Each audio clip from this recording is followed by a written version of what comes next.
Kaidah yang ke-11 ini kaidah usulul fikih. Kaidah usul fikih untuk menjelaskan tentang bagaimana caranya memperluas jangkauan ketika manusia itu dihadapkan kepada sesuatu yang sulit. Di dalam Al-Quran tidak ada penjelasan bahwa ketika Allah Subhanahu wa Ta'ala memerintahkan, maka perintahnya itu adalah secara tekstual. Contoh, aqimus sholata, dirikanlah sholat. Sholat secara ikhtiar itu adalah berdiri. Tidak dijelaskan bagaimana kalau orang tidak bisa berdiri.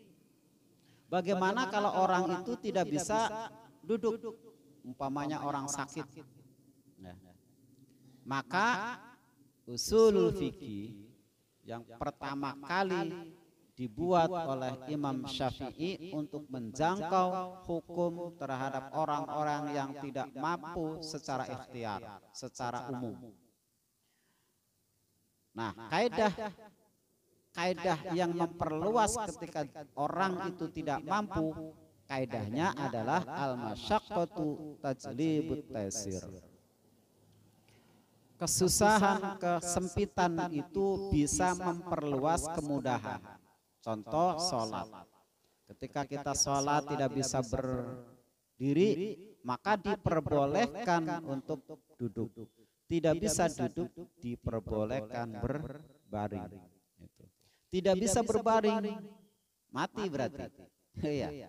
Ada nggak orang tidak bisa berbaring terus nggak sholat? Banyak. Tetapi kewajiban sholat itu selama orang itu masih ada ruhnya, maka diwajibkan untuk sholat. Cara sholatnya ketika tidak bisa berdiri, duduk, tidak bisa duduk, ya berbaring.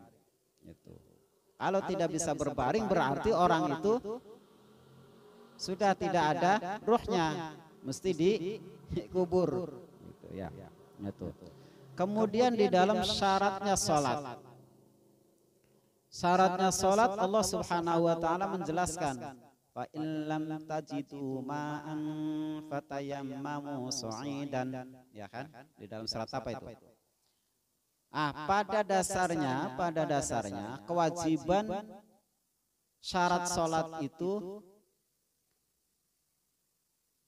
wa idza qumtum ilas sholati fashilu wujuhakum wa aydiyakum ilal marafiqi, ya. Itu kewajiban secara normal. Nah, kemudian ketika tidak normal, artinya orang itu ketika sholat tidak menemukan air, Allah Subhanahu wa Ta'ala memerintahkan fa illam tajidu ma'an fatayammamu sha'idan. Nah, di dalam kaidah usul fikih ini masuk dalam al-masyaqqatu tajlibut taysir. Kesusahan, kesulitan itu bisa memperluas jangkauan untuk mempermudah. Nah,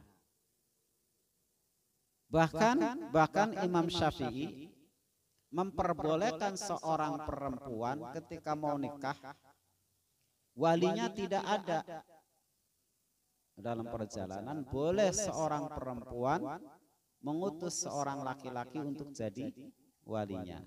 Ya. Gitu. Nah, kebanyakan para ulama menjadikan sesuatu itu idza daqat ittasa'at.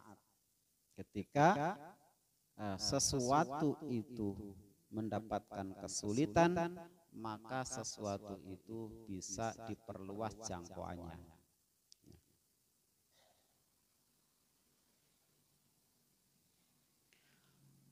Untuk menghafal saya tulis dua kaidah, ya.